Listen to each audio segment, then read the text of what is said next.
Welcome to episode 9 of the If You Know, You Know podcast. Introducing the man that makes videos about how to solve slide puzzles that get some views. It is your host, Mike Price. Great to be here. Thanks, everyone. Joining me as ever is the man whose past may be about to come and bite him. It's Lenny Greenfield. Come And on. we have, for a first in the If You Know, You Know podcast history, two special guests joining us today, Lenny. Firstly, we're 9 episodes in now, and thank God we finally have the chance to get some personal insight into what Lenny can be thinking. And secondly, the only other man in UK Survivor existence that can tell us how to win a redemption challenge. He knows how to stick around. It's Lizzy Greenfield and Sam Sorensen. Thanks for joining us, both of you. Thanks for First of having us. all, how's everyone doing? Not bad. I had a half day at work, so I'm very happy. And you bleached your hair. And I bleached my hair. Yeah. In honor of the skunks. Yeah. Yeah. Definitely for that reason. Yeah. And for your appearance on the podcast, of course. Yeah, of course. Of course. Sorensen, how are things? Yeah, good. I didn't get the memo about bleaching my hair, but yeah, I had it cut last week, so it's not too messy. Right. I did wash my hair before filming this. This is as clean as it gets. Used a hair mask. Lovely. It's feeling very nice, smelling very nice. But yeah, I've done nothing all week. My transfer deadline got extended, so I was ill, and now I'm sort of pretending to be ill, and I'll get started again next week. Yeah, I mean, at this point, it's Friday. Like, if you just take this off, then you get the weekend as well. Yeah, exactly. I'll go hard on Monday. I've got till the 9th now to submit, and it basically was already done anyway. So, yeah, another What week. hair mask did you use? The banana one. I love that one. Yeah, The it's really- L'Oreal one in the tub. Oh, Yeah, it's it's so lovely. good. Fantastic. Smell like banana for days. Yeah, no, it's a hit. Highly recommend to anyone out there Yeah. looking for a hair mask. L'Oreal, if you want to sponsor us. Before we carry on, thanks to this week's sponsor, L'Oreal. If you They'll do like hair flip or something. Isn't that what they do? Yeah. you're worth it, is that no? That's not them. That's not them. I don't know. I don't remember. Well, Yeah, it's your worth. Is it? Your worth. It might be. Yeah. Well, there you go. Well, I'm Probably doing well. Thanks not for worth asking. that much. Oh, sorry, Mike. How Um, are you? yeah, I'm not doing too bad. Same old. Done anything fun this week? Went for a couple of walks. I did a fair bit more editing, to be fair. Could have just said no. Right. I edited the round 13 immunity challenge. Oh, nice. Doing that last night. Pretty good one, if I do say so myself. Oh, I do have to give you credit. They are really well done episodes. I'm absolutely addicted. I've got a problem. The round 13 immunity challenge involves like sort of a running scoreboard, which means that I constantly need to have like text over the top that just changes after like every couple of seconds. So that's really irritating. So I have to copy and paste it all across each time and change it ever so slightly. So Oh God. yeah, it's a little bit fiddly. Mm. All right. Well, why don't we just inform our listeners about our guest's Survivor experience so far. Lizzy, why don't you go ahead? Well, I've never played. I would love to, because I think I could take Lenny down if I did. But I have unfortunately never played. I watched season 1 and I'm watching season 2. I've now wrote my boyfriend into watching as well. And we have quite lengthy discussions about it after work. It's become a big part of my life. I've watched some of these episodes on call at the hospital in my break. So it's I find them very fun to watch, very relaxing, and I enjoy watching the dynamic between everyone. It's some very funny characters that you guys are friends with. Yeah. Oh, well, great stuff. Well, we've got a lot to get into for your takes over the first few episodes. Then, Sorensen, why don't you you tell us about your Survivor experience so far? Obviously, as Lizzie well knows, a player from Survivor Southampton season 1, arguably one of the standouts. Oh, thank you. I competed in Survivor Southampton season 1. I was eliminated. I then won the redemption challenge in the last possible go of that. I then was eliminated again. Oh, hello. You're right. Yeah. Can you print out your Malaysia digital card thing? Can I send it to you? You can. Okay. Do you want to send it to my email? Okay. Do you know my email? Yeah.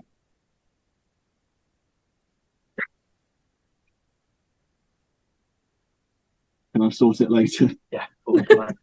You can, and hello, whoever this is. And goodbye. Oh, who was that? That's my younger brother. Oh, Oh, what's this Yeah. Sorensen's name? Joshua. Oh, Lovely. what a treat.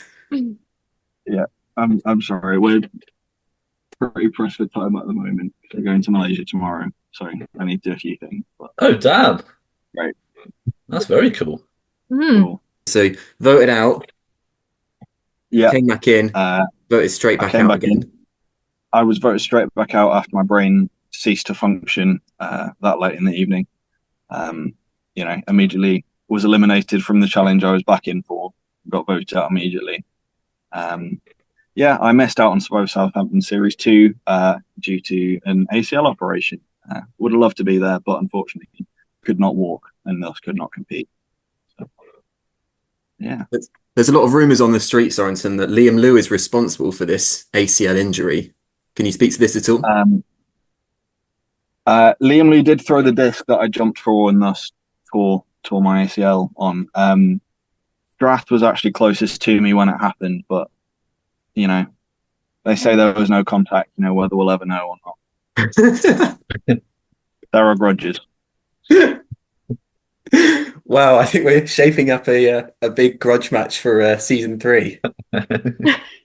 If it's not too personal a question, how is the recovery going from your injury? Yeah, it's fine. Surgery was over a year ago. Okay. As was Southampton Series 2. Mm. So I'm fine now, but still scarred. I'm glad to hear it. Sorry, I can't help but ask. It's like Fine, absolutely. muscle memory in my job. I'm glad. Sorensen, obviously, we've had the joy of being back on the frisbee pitch together a couple of times since the operation. Yeah. I've also heard that you had a bit of a run in with Isaac Duga going up for a disc. Well, no, we weren't going up for a disc. I was, 2 meters ahead of him, caught the disc. He then laid out for the disc through me, which then put me out of service for another few weeks. Fortunately, I don't think I retore anything in that incident, but yeah, that was pretty stupid and definitely was his fault and not just alleged.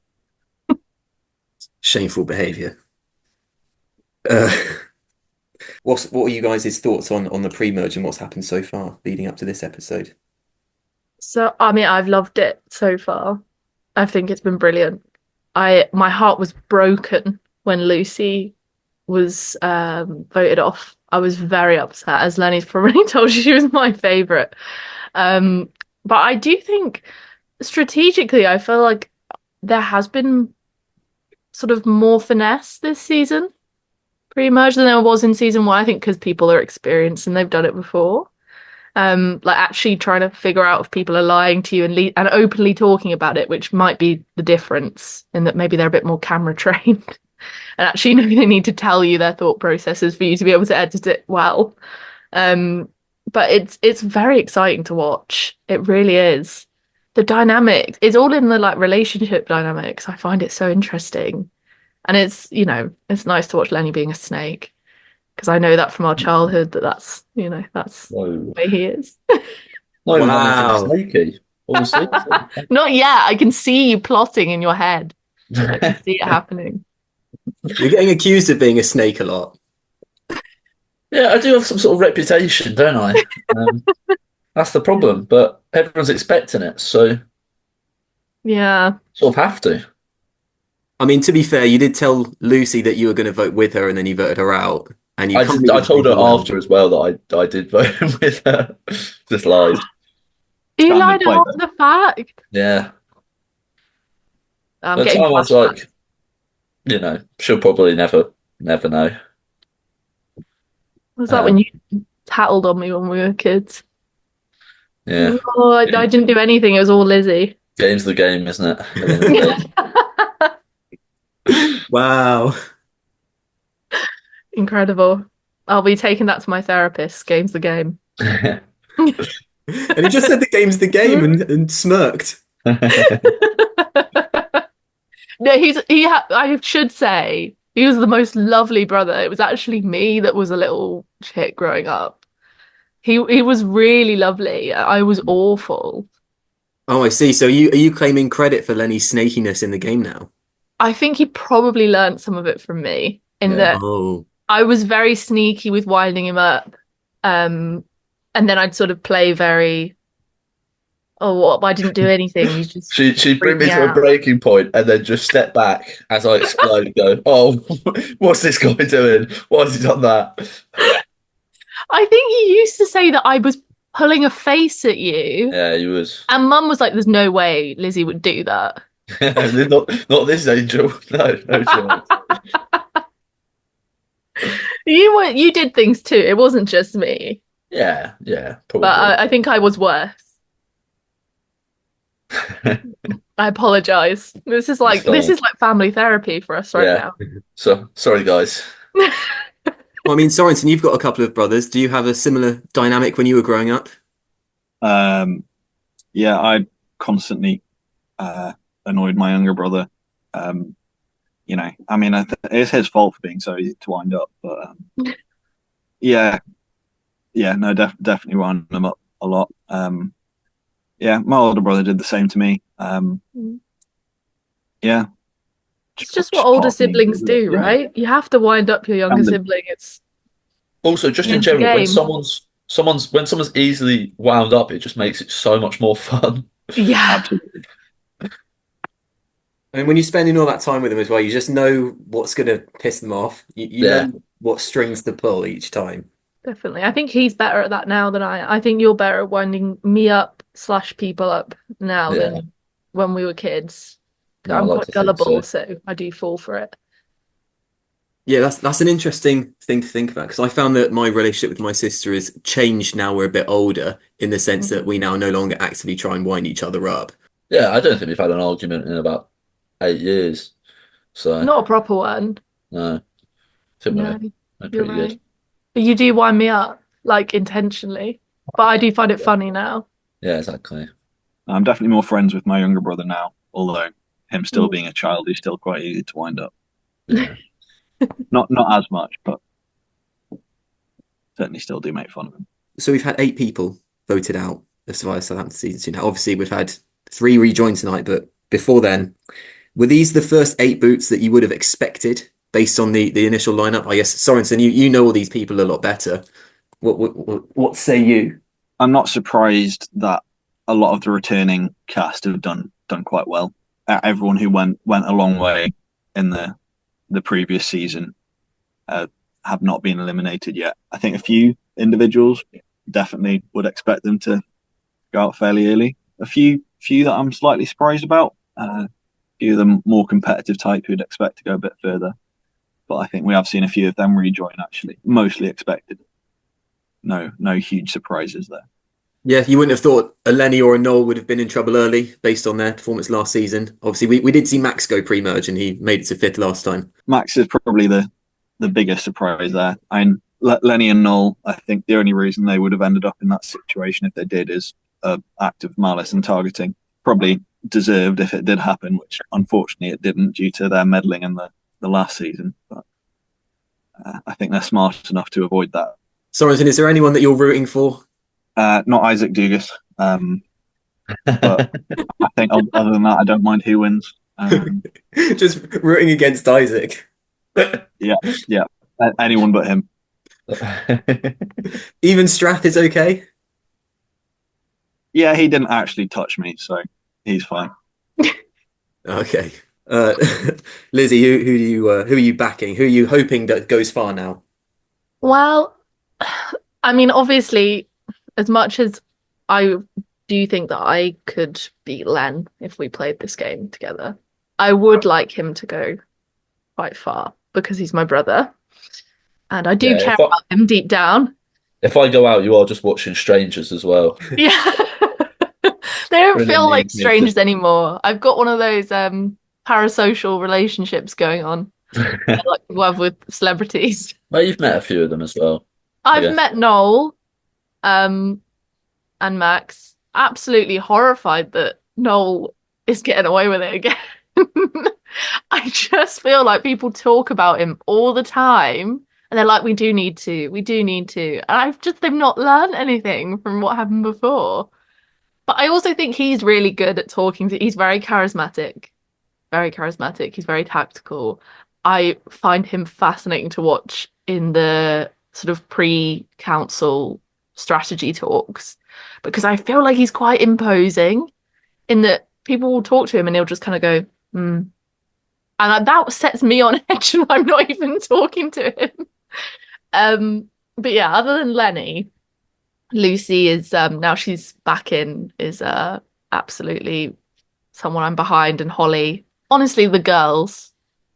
Obviously I'm gonna say that, but we had Beth win season 1, so it'd be nice to have another woman come out on top, smash the patriarchy, etc. Yeah, especially based on the completely unbalanced male to female ratio of casting. Yeah. I think season 1 it was 10-3 males females, and then season 2 it was I think 15-3. It represents the dynamic of a frisbee club quite well. Yeah, that's true. Yeah, for a supposedly mixed gender sport, it's pretty dire. Yeah, on the Noel thing, one other thing I'd add to that is that I noticed that in the strategy session, if he's speaking to if he's in a group of 3, then he's always only looking at one of the people. So then the other one will it just sets them on edge. So then maybe they reveal more. And then also if you're the one being looked at and he's only looking at you, maybe you'd reveal more as well. It's interesting to watch. I feel like people panic around him. I get the sense that they kind of ramble and start thinking, oh God, what's he thinking of what I'm saying? And then he can just stay silent. You see that with when he was talking to Ben about where Ben had voted for him in the previous episode, and he just gives away so much. He just doesn't have to. It's great. Mm. Yeah, basically Sorensen, the one before the merge. By the look of things, it probably should have been Ben, but Max was just absolutely insane, and they just voted him off for that reason, I think. So I almost cried laughing at Max just standing there doing nothing. I was like, "What are you doing?" He's so funny. I just love Max. I think he's the funniest naturally funny person to watch. I just was like, what? He must know better than this, but I think he just gets into his own world. He can't help himself. He literally can't help himself. I've seen it when we were at school, and he just I just remember one instance where it's he just can't help but say something stupid where we'd got this Pritt stick stuck to the ceiling of our science lesson because we were just trying to throw it up there, and we got it stuck, and the teacher finally saw, and she was basically just shouted at us that we had to stay behind, and at the end of finishing shouting, Max is just like, why do we have to stay behind? And then she just screaming again. Is it a known thing that Max went on holiday with you, Len, and our mum for her engagement? Is that a thing? No, I don't think so. Because I find that to be the funniest dynamic. Our mum is so different from Max in every way, but she loves him. Yeah, no, my mum really likes Matt. Always talks about him. I Uh, don't know what he's done to endear himself to her, but she's we talked to just had a me lovely about him, holiday. and I barely know him. We just had a great trip. You really missed out not coming, Lizzie, to be honest. Well, I had COVID, to be fair, so probably best that I didn't go. Maybe it's been covered just now with Max leaving, but who has been the biggest surprise so far? Oh, Sorensen's gone. We'll get him back for the next one. Yeah, he froze a while ago. You know who I'm surprised hasn't gone? Sock. Yeah, I swear at the start I think he just got lucky they didn't lose at the beginning. Because 100%. everyone was like, we'll get rid of him. And I think he's just snuck under the radar because Ruba kept losing. And then when it got to that Merak losing, I was like, oh, they'll probably go for Sock like they were talking about at the beginning. And it just didn't happen. But the advantage Sock has is everyone's like, well, lads, it's Sock. Like, realistically, he's going to get himself out. So there's no point us wasting our energy voting him out. It's quite a nice cover. He's very entertaining to watch. He's so funny. What a funny man. Mm. What do we think about his potential alliance with Lucy now she's returning to the game? Is that gonna happen? Well, if it doesn't, I think they should because everyone's going to talk about it as if it is going to happen. Mm. Like you're always going to be thinking, like I'd be thinking, yeah, they're going to team up. Mark and Amy situation where you end up going for them, even if that's not what's going to happen, just on the thought that they might. Yeah, more of a Sam and Carolina because I feel like Mark and Amy were.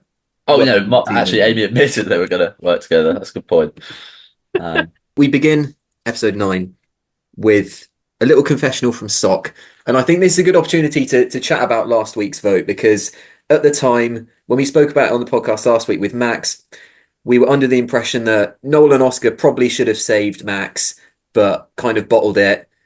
Billy was maybe more on the fence, and we thought maybe it was in Sock's best interest if Max went, which is why he did it. But now we find out that Sock did actually want Ben out. So what is it now? What the Blue Tribe doing? Honestly, is it now just canon that they completely fucked it by letting Max go? I think so. I was so confused. I watched that episode thinking Ben Roberts is going, and all I could think in the back of my head was how delighted Lenny would be from his confessionals earlier in the season. And then when they voted out Max, and this vibe went round that it was going to be unanimously for Max. I was like, I don't think it will be. It doesn't make sense from what we'd heard. I know it's edited and everything, but still, from what we'd heard, I thought it made more sense for them to get rid of Ben. So I was a bit shocked. And Sock's confession was so funny. I was like, what would you have lost voting for Ben? Like, I don't understand the strategy. Ben has done an excellent job to stay in the game there. Yeah. Really. Big effort from him. Now he's at the merge. Hopefully we can, well, in my case, it's not in my best favour, but hopefully he can get away from the danger. Yeah, I think maybe we just give even more credit to Ben here because there's 3 very, very competent players in Noel, Oscar, and Sock. Well, Noel and Oscar that he managed to make completely lose their confidence in the vote and then vote for someone that wasn't in their best interest at the time to keep. Yeah. I think Ben put in a lot more work than Max did. Realistically, actually trying to convince people and talk to people and change their minds, whereas I think Max just sort of stood there enjoying himself and having It's a lonely road for the lone peacock. Yeah, exactly. Oh, it's iconic, that. Absolutely iconic. Yeah, like at the time Max was pulling people for a lot of one-on-one conversations, which I thought was smart because you can make a lot of individual alliances. But I reckon like a group dynamic is kind of better because then the 2 people are kind of looking at each other thinking, oh yeah, maybe that is a good idea. Maybe we'll do that together. Yeah, they catch the vibe, I think, better in a group. You get the vibe of how the conversation went together. I mean, I'm quite a sheep when it comes to things like voting for stuff. Not in the election or anything. I do have opinions, but in like smaller votes, especially in a game like this, I think I'd be much more swayed in a group if I could see how other people were reacting to a conversation. But I mean, everyone's different, aren't they? So Also, you're right. Some people might better respond to individual chats. one-on-one, if I'm speaking to someone who's not on the plan that I'm doing, I will just tell them exactly what they want to hear and Mm, just keep the conversation going, knowing full well that I'm just going to stick to my original plan. Mm. But maybe if there's someone else there, then you can't be as boldly lying to them. So yeah, I think the group is probably better most of the time. We get into the redemption challenge now. So, Sorensen, obviously, you've been here. Can you tell us the mindset of a player that you've been voted out, you've had that disappointment, you feel the betrayal, but now you have the opportunity to get back in? How like amped up are you at this point? I think it's safe to say adrenaline is running pretty high at this point. Quite late into the challenge, I know a lot of people didn't realize this would be a thing. So I think there's a fair amount of excitement. People are definitely prepared, trying to psych themselves up. I think it's mostly panic. No one really knows what to expect. And from what they've probably seen earlier, like the challenges can be pretty much anything. You try and prepare yourself as much as you can, but there's not really a way of doing that. So it's mostly just panic. Sorensen, are there any of these players that you see competing in this redemption challenge that you would have been frightened to have to compete against? I think Strath, having played with him outside of Survivor, I know how competitive he can be. He's got a very fierce competitive spirit, and I think could do very well.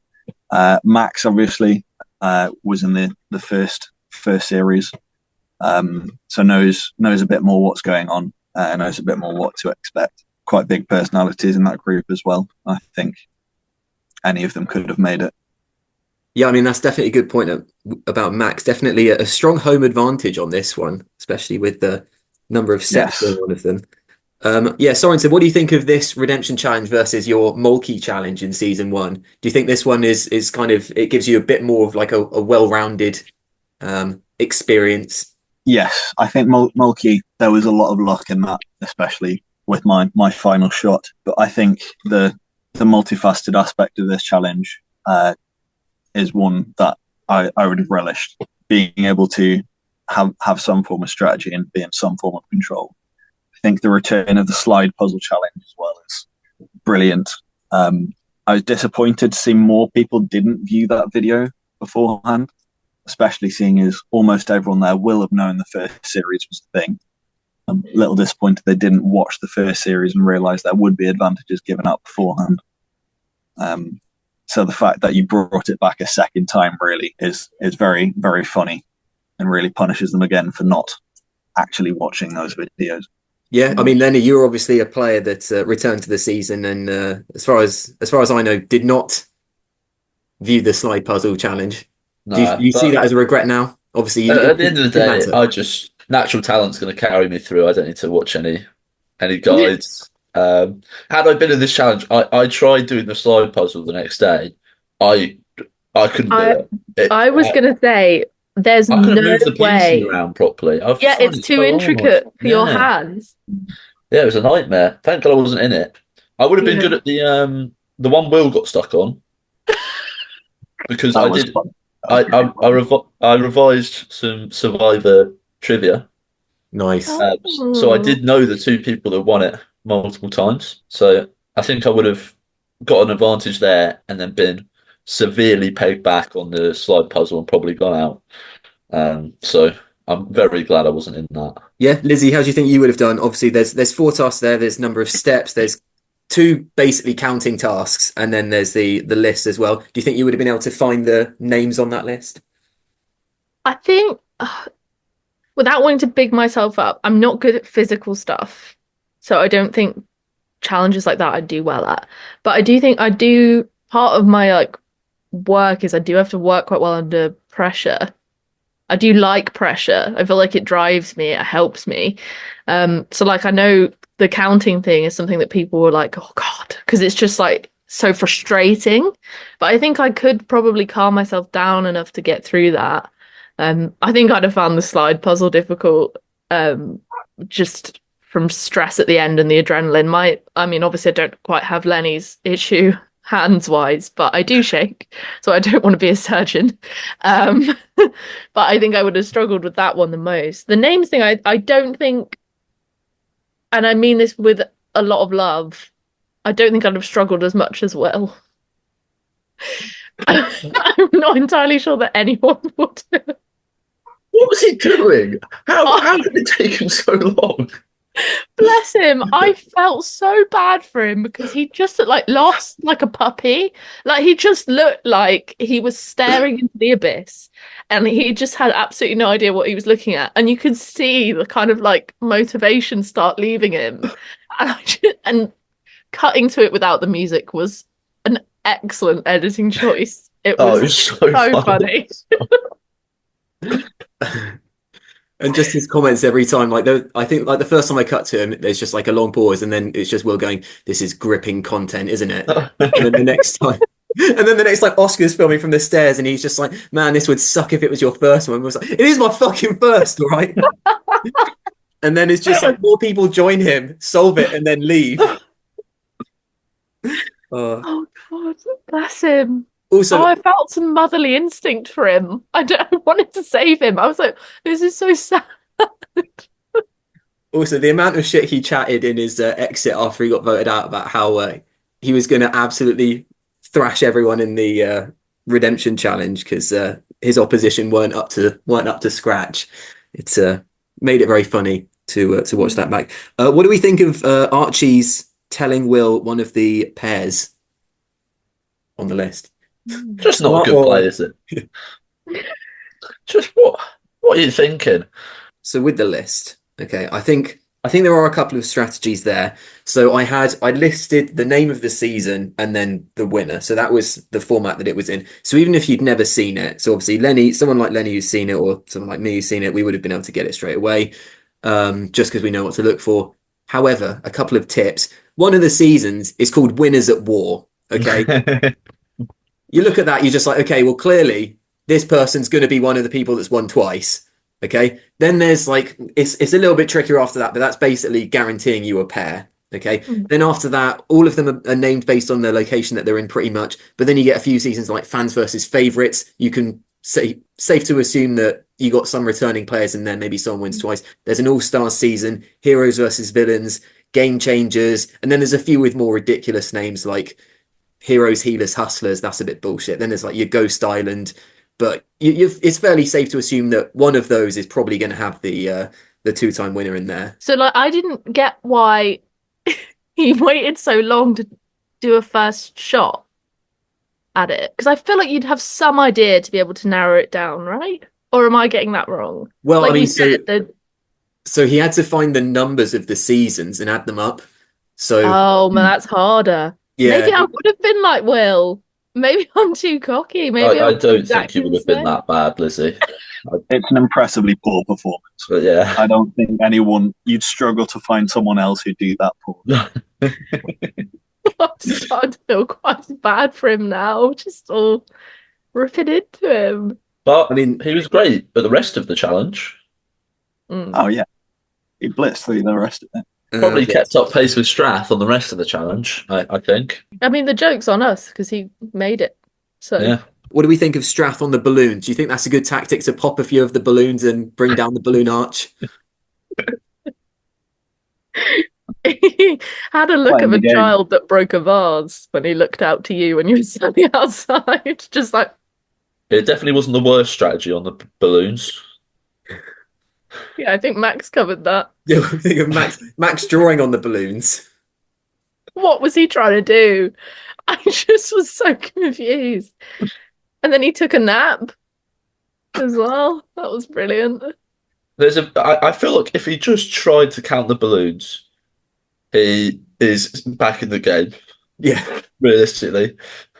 This is probably the closest one to what Sorensen had to do in his returning to the game challenge, where you're under the most pressure and you have to keep your cool. How are you able to do that, Sorensen, in those kind of high stress situations?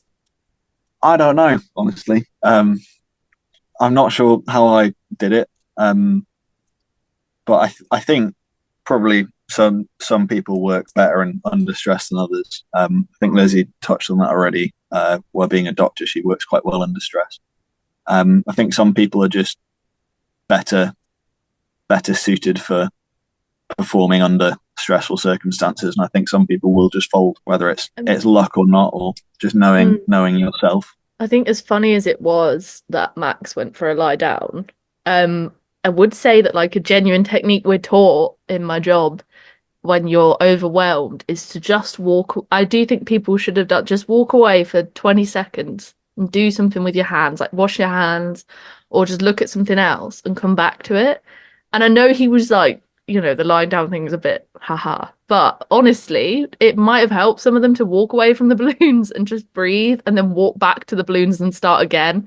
Because I think just getting it wrong over and over, you're just stressing yourself out. But it's easier said than done, isn't it? Like, I say I work well under pressure. I still panic regularly at my job. So one to talk, Yeah, I mean, I think it's a valid point that people can get stressed and get things wrong. I feel like maybe Archie was never going to get some of these right. Lenny, what do we think of Archie's performance on?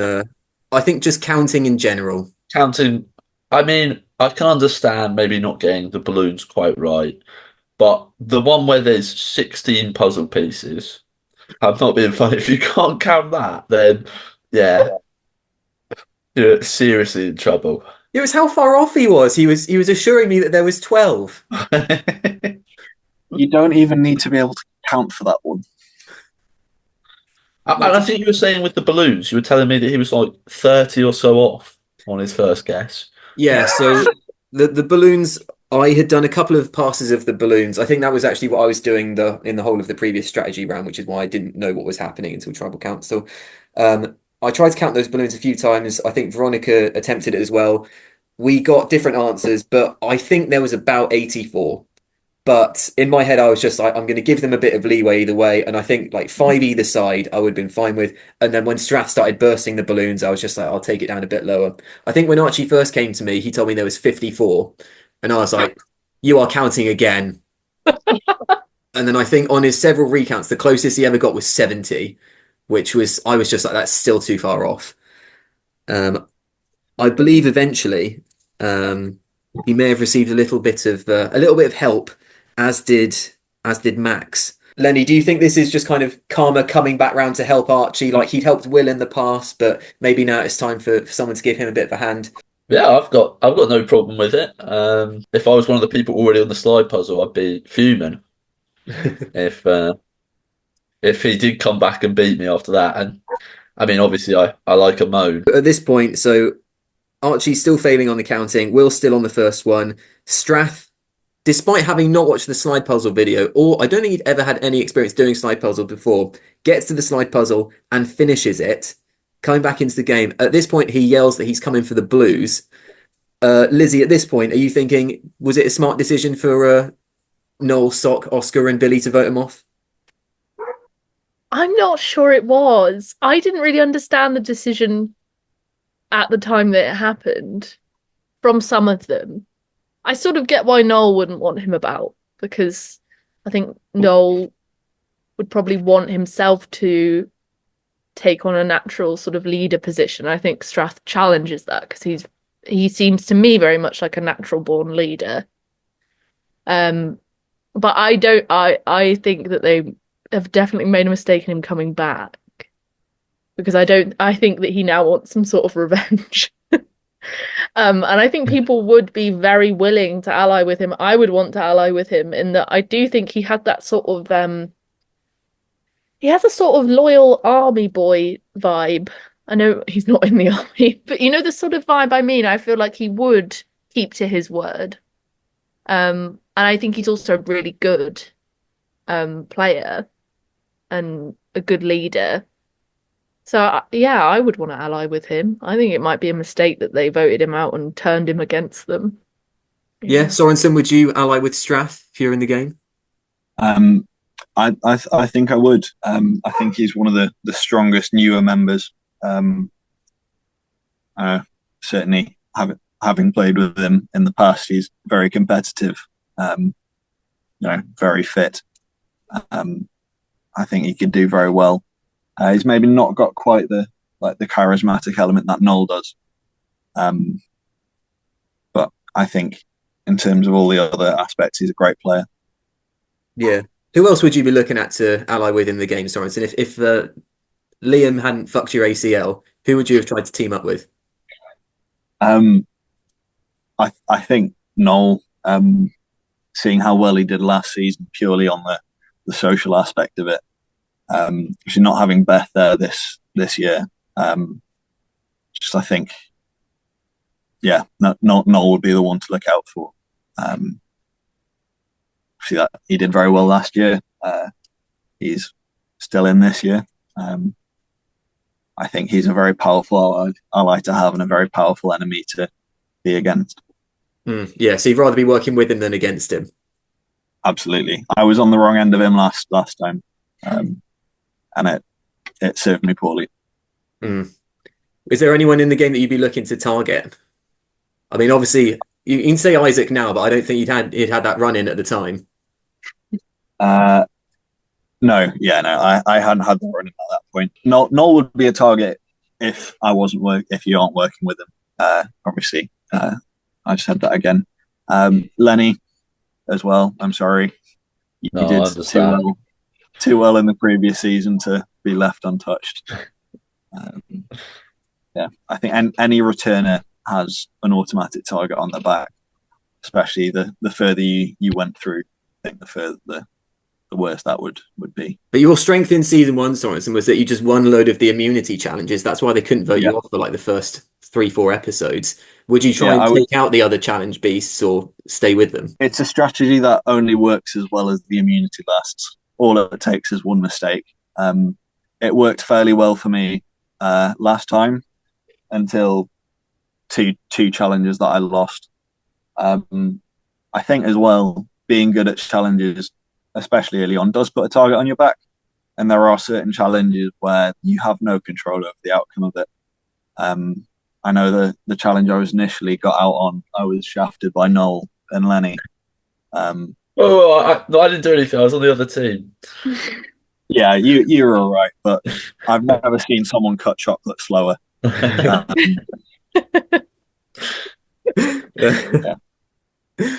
have quite a lore surrounding you, Sorensen, from season 1, I feel.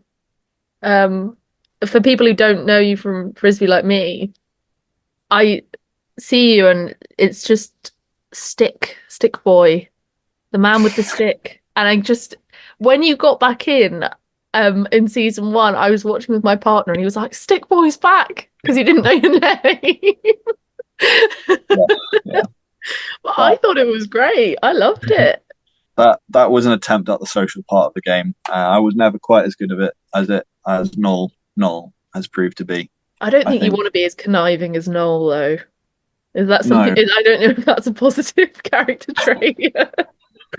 No, unsure about that. But it certainly worked. It certainly worked for him. Although Beth did win, despite being very good at challenges. But I think she was popular in the group as well. That's true. I think there were only like 4 opportunities to take Beth out all game, actually, especially with the idols that she played. Yeah. I think, you definitely were behind the 8 ball from the start by showing up late. I think that certainly put the target on his back. Yeah, I forgot it was starting very early. I thought it would start at like 4 o'clock at night, but in the evening. That was definitely a mistake on my part.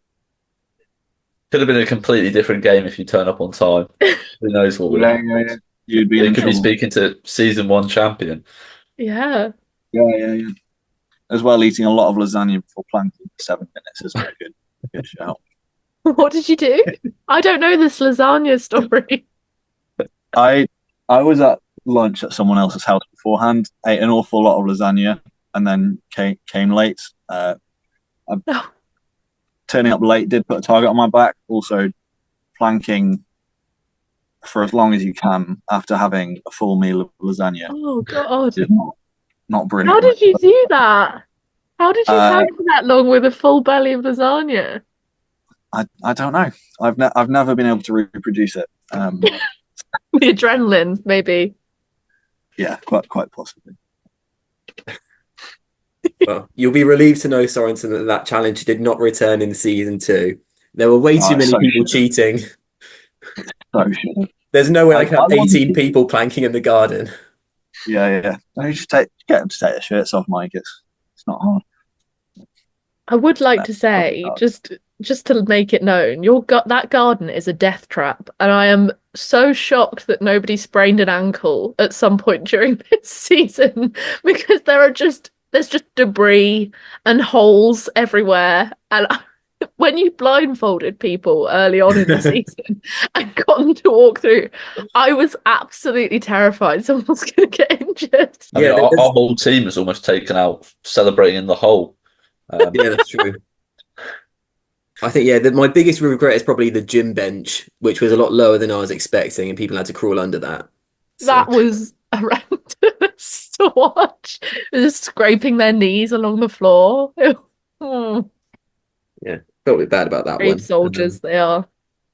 Lucy is the next one to re-enter the game. Obviously, Lizzy, you're absolutely buzzing. Was this what you've been hoping for the whole time? Honestly, yes. I love Lucy. I loved her from the first challenge where she was just sort of laughing hysterically upstairs, a bit like, I just felt very relatable, it just struck a chord with me. And then I was just rooting for her. And I was quite I wouldn't say upset, maybe agitated by Will's campaign against Lucy. And I just was rooting for her the entire time. And when she got back in, I went, yes, to myself in the office at work. So yeah, I was definitely excited to see her back. Yeah, Lucy's obviously had a very tough game so far, being put as like the main target in the first Trouble Council. Then she saves herself with an advantage, somehow kind of avoids the vote in round 2. Definitely would have been voted off round 3 had Slaw not left, and then ends up leaving in I think round 4 just because Ruba lost constantly in the first few challenges. Lenny, what were your thoughts with Lucy returning to the game? Were you like, fine, we'll just do what we did with Sorensen? No, I didn't think I'd vote Lucy straight out because at this point, obviously, we're thinking us 4 Reds, we're going to stick together. That's our team. We need more people, and I think we're sort of thinking that Lucy and Will are going to come crawling right back to us. At least that's what we're hoping. At least that's what I was thinking.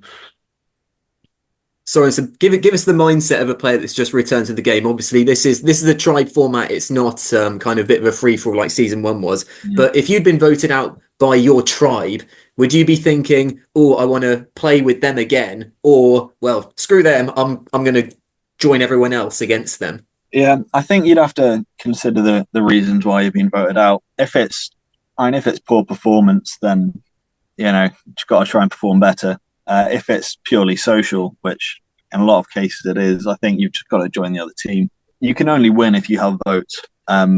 So if your tribe aren't willing to vote for you, you need to find other people who will. Simple as that. It'd be nice for Divya, won't it, to have Lucy back? I feel like she was a bit upset that Lucy ended up being the target to get rid of.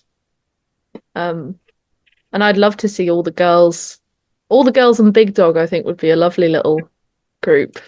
I think that would be very nice, considering how close Big Dog is with Divya. I think that would be quite a funny little alliance. I'd back that. Yeah, that's true. I mean, Lenny, obviously you were at this point very close with Divya. Is this a concern for you that Divya and Lucy were really close? Divya obviously didn't vote for Lucy when Lucy went home. Are you worried about that? Well, I'm sort of hoping now that I've got Divya's trust that I won't become if Lucy and Divya are to team up, then I'll be less of a name that they bring up to vote out. That's my hopes. And then Will, with an incredible comeback, is the third and final player re-entering the game here. Lenny, what was the feeling at the time as Will ended up being the last person, jumping past Zhao and Max and Archie at the end? I was happy. I was happy to have Will back. I didn't want to vote him off. it was, sad that he went. I think none of us really wanted to vote off Will, and I think Will sort of knew that as well. So I think having him back, especially, is good for us, good for me. But you did express a lot of worry about Will and Noel teaming up at the merge, and then That's you got true. Isaac in there as well. So like, is this worst case scenario? Yeah, that is scary, but I'm just, I'm not going to lie. Coming into the merge, I was feeling quite confident. I felt like, me and Noel had a bit of a chat. Obviously, we're moving ahead, but Oscar picking me to head off to Scoops. Um, people might try coming back. I mean, now there's what six Ruba, seven Merak left, and it's feeling like we've balanced it out numbers wise to a point where we don't have to be as scared anymore. So Okay. I was feeling great. Had a lovely sleep that night. Should we just say a couple of final words about our eliminated players here? So Archie, Faris, Slaw, Zhao, and Max now all gone from the game. Lizzie, anything to say on any of these players? Well, I think they were all lovely players, lovely people. Um, Zhao was a particularly hard one for me to see go twice, both times so tragic. But yeah, they were all great players, and I would be sad not to see more of them from this season. Oh, yeah, what a fumble from Zhao. He was miles Oh, it ahead. was so sad. About three numbers away, wasn't he? He was just doing it row by row, but you kind of have to Yeah, do it like the row and then the column and then the row and then the column. And then yeah. like when you get the last four, they kind of solve themselves. But he kind of done it row, row, row. So then the bottom row was slightly out of order. And then So you had to undo it all. yeah, he didn't realize that he had to like undo it because I think also he got it into his head that because it is possible to have a slide puzzle that just isn't solvable. It's actually I think a 50-50 if you're just like auto generating them. So I think he just got into his head that it was impossible. But yeah, he just lost his head with it. But luckily for him, after the challenge ended, I showed him his mistake. So he was yeah, at least knew that it was fair. But yeah, yeah, definitely a shame to lose all of them. I think Archie and Max, their confessionals in particular, and Slaw actually. Um, yeah, sad to see all of them go. Sorensen, you'll be thrilled to know that a lot of people were shouting you out subconsciously with their very close-up face confessionals this season. There's been a lot of those. I'm glad to hear that. Yeah, I perhaps would have done better on social if I'd been in this one based on my performance in the previous year.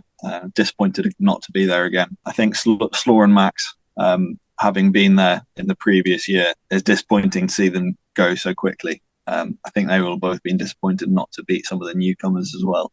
I think they're all very lovely people. You hate to see any of them go, but in the end, if no one goes, it's quite a boring season. Yeah, that's true. So I it's was a just so shame. horrible having to snuff people's torches like at the start of the game because like everyone Yeah, was really keen to play loads and it's just like some yeah, people have to go like round one or one person does and that yeah. yeah that felt horrible. Uh, Um, it's a necessary evil. yeah, I mean Sorensen, do you reckon you would have done better in a tribe format because in the first couple of rounds people are just kind of trying to knock out the people that aren't going to be that helpful in challenges. Surely this is going to be a great spot for you. Yeah, I think I would have done better this year. Um, Again, disappointed not to have been there, but yeah, I think that played to my strength slightly better than last year's did. Start recording. So I did have a knee injury and I thought I fucked Yes. my ACL.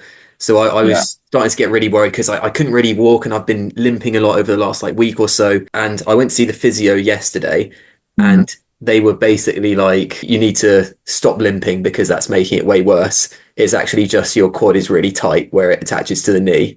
So great that there's basically nothing bad. But it turns out that me being a massive drama queen has just been making it much worse by limping in a ridiculous way, which just aggravates it much more. I mean, if you can limp on it, it's probably not your ACL. Okay. Yeah, you'd be in agony, Okay. But yeah, so very, very, very probably. fortunate for me, really. But I think a lot of it was just like psychological as well, because I was just like, I'm really worried that like if I put enough weight on it, it'll be so unstable, it'll just whatever it is will just snap. Because I was just, like, is my quad like, is it likely to snap at all? And they're like, yeah, basically no. So since then, I've just kind of trusted myself to put weight on it, and it feels fine again. Yeah. And it's been a day. It just feels fine again. Yeah. And I was in so much pain for like 2 weeks. That's it. I was just like, I think my frisbee career is over. I'm not sure I'll be able to play again. And she's just said, yeah, you need to not limp on it and not run in the weird way that you clearly have been doing, and then it'll feel normal again. Yeah. If you think you've done your ACL, go in the next day. Like, don't wait 2 weeks. Okay. The like vast majority of injuries we see I was on orthopedics for a whole block, and most of the advice they give people post-surgery, post-treatment is mobilize as able as much as you can without causing yourself pain, because that's going to help the process of just building muscle back around your injury and just strengthening you so that you're less likely to injure yourself again. So we just all the time we're encouraging people to get up and walk around as much as is safe. So it's very boring. Sorry, I'm now like on hospital protocol mode. Get up. We need this bed for another patient. Walk Get around out. for an hour. Get up and get out. It's so much easier to lose muscle than it is to gain muscle. Yeah. Like my leg is still smaller than it was like 18 months on. So Was it a tendon that they had to take from your other leg, Sorensen? hamstring on the same leg. Oh, okay. So is that muscle that you can build back up again? Yeah, so it's just the sort of like quad around the top, because I just couldn't move it really for three months. You know, lost most of the muscle in that and slowly building it up again. Still not as strong. Okay, but you think you've regained like it's almost normal again, but not quite, or is it? Okay. Yes, yeah. Right. Most of the difference is psychological now. Yeah. There's an advantage to being young, like being younger. Old people, if they like lose something, they lose muscle mass so fast, and it's like impossible for them to Get it back. really put enough back on. I'm glad you're recovering well. That's great news. Yeah, no, it's definitely good news to be able to see you get out and do a bit of sport again. All right, should we get into the Survivor auction? Sorensen, I assume you've finished watching it now. I finished watching it. Great stuff. Speaking very quickly. First of all, I just want to say I got throughout this, and I understand it. No one's seen the earlier American Survivor seasons where they had the Survivor auction, so no one knows just how excited to be about this. But I got nothing from that crowd. I had to every single round of applause I had to edit in from different parts because none of you fuckers gave me anything. I don't know how obvious that was watching it back, but it wasn't obvious to me. I edited in like the whooping and cheering from episode 1 when the season started into that. Like what actually happened was I was just like, well, welcome to the Survivor auction. And it was just dead silent. And I was like, this is like a fun thing, guys. Like, oh. It was in the day. I'm going to have to edit this in. Yeah, Lenny, what were you thinking as you all sat down for the Survivor auction? Were you just like, oh, this probably just going to be a bit weird. It's going to be shit. What was going through your head? I was thinking about the pizza that I was going to be eating for dinner, to be honest with you. That Pizza Hut was the main thing on my mind. I'd seen the auction. I had seen it on Australian Survivor. Oh, okay, yeah. So my general strategy was to just get something and like not leave it too long because it ends, and you don't want to just be left with nothing. So I was like, I'll go in and get something as soon as possible, and maybe I'll be lucky enough to get 2, but I was happy to just get anything really. Yeah. To be fair, it was a smart move going for the first thing because first of all, the first thing is it's never usually like anything. It's not the best thing, but it's never like a shit prize. So it's smart. And obviously Australian Survivor as well. Often if you're the first one to get something, that's then you get one of everything. That's often a reward in the Australian Survivor. But yeah, so obviously you come away with the Mr. Lazy mug outbidding Will Jeffrey. Beautiful. It's lovely. I got it. And do you know what I thought?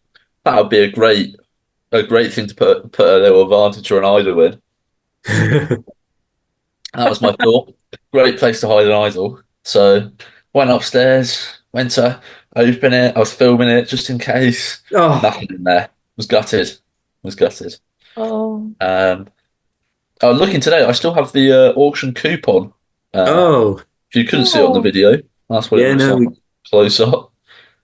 Yeah, that was in my cupboard. But yeah, I think you should have put an idol in the Mr. Men mug, personally. well, I mean, obviously there was going to be something hidden somewhere, Lenny, but unfortunately for you, it wasn't. I don't think it ever would have been in the very first item. Gutted. So yeah, I thought doing a Survivor auction would be quite a fun thing to do. I thought it might add a bit more fun to the season, blah blah blah. And then I got closer to it, and I was just like, well, now I need a load of things to put in there. So I had to come up with a lot of different things.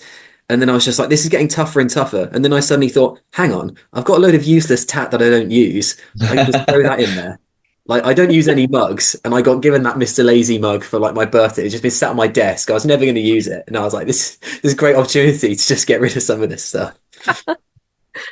So that was how that was how that one was in there. Were you never going to use the other half of those crisps? Well, that they were in my bag. I think that was like the most last minute one. I was just like, shit, I need one more thing. I've got these crisps. I think they've been in there for quite a long time as well. They're like a good couple of weeks old. Oh God. Sock's the exact man you'd expect to win half a packet of crisps as well. Mm. For some reason, I was just like, no one's going to go all in on this one. And then Sock and Divya both did, and I was like, oh, this is going to be. I'd feel much worse if Divya had won it. Sock, I was like, that's fine.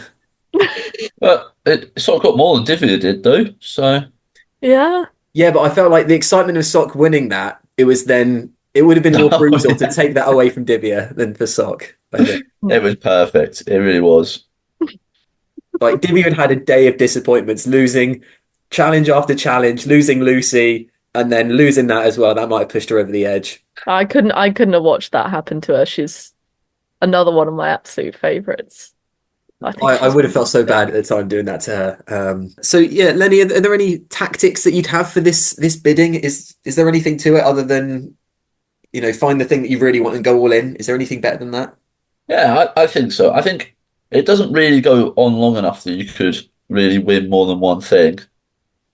That's what I've seen. If you do really want something, just bid to the max. And then my strategy for getting it over and done with quicker was to just bid whatever I had left as quickly as possible. Especially towards the end where I realised I just wanted to wanted to go eat. I would just bid 240? Is that what I had left? I think 260. Yeah. Just as quick as possible, just to make sure no one else is getting a bargain. Sorensen, are you a gambling man?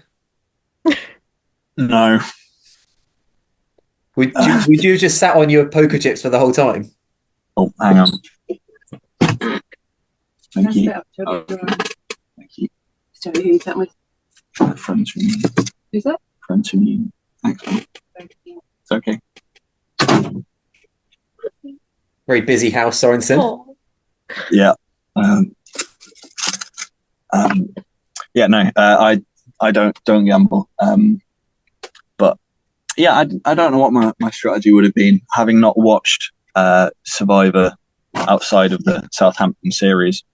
I wouldn't know any strategy for that section. If you could have picked an item to win from that auction, what would you have gone for? I think if I was there, I probably would have gone all out on the jelly beans. Not because I knew there was an idol in there, but I do quite like jelly beans. Mm. So I guess that would have been quite lucky. Yeah, not knowing what the full list is beforehand definitely makes it harder to know what you should go for. But yeah, I think if I was there, knowing me, I probably would have gone hard for the jelly beans. On US Survivor, because the reason that they stopped doing it, there was one in a recent season, but they stopped doing it for a long time because it kind of got broken, because they'd always be like an advantage or like a clue to a hidden immunity idol or something like that. And Jeff, the host, would be like, oh, okay, now is the time that we're bidding for this advantage. And then there'd usually be like 3 or 4 players every season that would not bid on anything else and then bid everything on that. So it kind of ruined the auction because it's only really like 3 or 4 players bidding on everything. And I think, Season 28 was the when it sort of hit its peak of that. But I think the way to fix it is to do the same things. But then if you are going to include like immunity idols or that kind of thing, hide them in other items, similar to what happened with Billy's jelly beans. So Lizzy, did you get a chance to see exactly what Billy's advantage was in the jelly beans? So I remember seeing it, but I don't remember what it was. What was it? So he gets it's similar to what Lucy had in round one actually, but it's Oh, just for him. So oh, you get to get up and leave tribal council without casting a vote. that's kind of brilliant. So is this what do you think of Billy's game so far? Actually, one of the players we don't talk about too much. I think Billy's played well. He's not on my radar for like big players at the moment, but I don't think that's necessarily a bad thing. I think he's kind of got through doing quite well. He's very friendly. People seem to really like him. Oh, big sneeze there, Len. Um, so I actually think he could do really well from here. I think he can kind of take his pick of who he wants to side with. I think he's got the freedom to do that. I don't think he's created any enemies as yet. When you compare him to someone like Ben, who I think people would, there are certain people who wouldn't want to ally with him, or Lenny because of his history. I feel like Billy's got a bit of a open field. He can sort of pick who he wants, if that makes sense. Yeah, he's surely not going to be one of the big targets from Merak coming into the merge with players like Noel and Ben Mm. and Sock as well, surely being big targets. And especially now he's got this advantage where like by the time it does eventually get round to him, if he realizes he can just completely escape that vote. Yeah. It's a wonderful advantage. So we come round to bidding on love. So That's what I would have picked. Can I just say that's the sweetest thing ever to be like put in someone's thesis. Like I'd love that.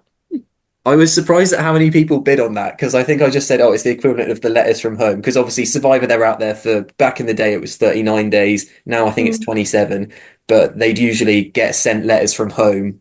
And then occasionally they get like a loved one's visit, but that usually comes later on in the season.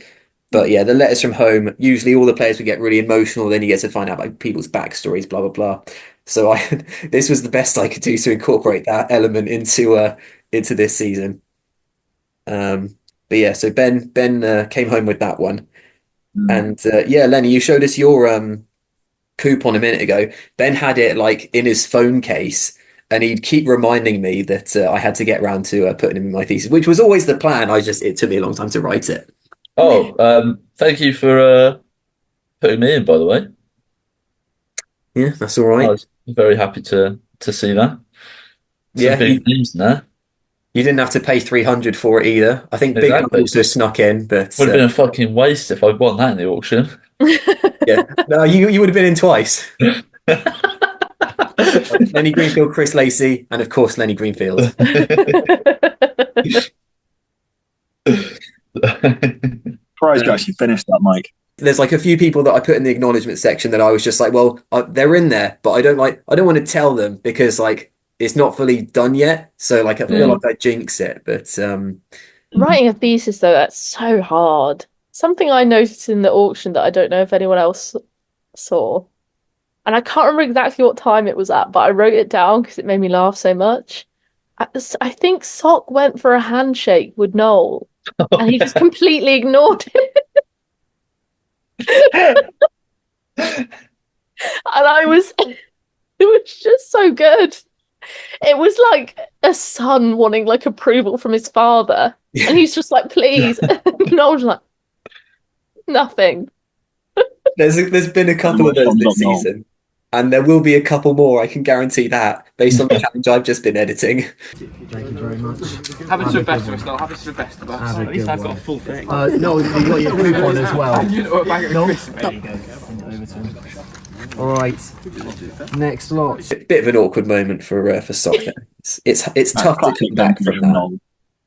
Yeah, It was brilliant. fully expect that. from Lovely to watch. Oh yeah, absolutely. That's just classic Noel. I feel like it really sums up Noel and Sock's just relationship in general.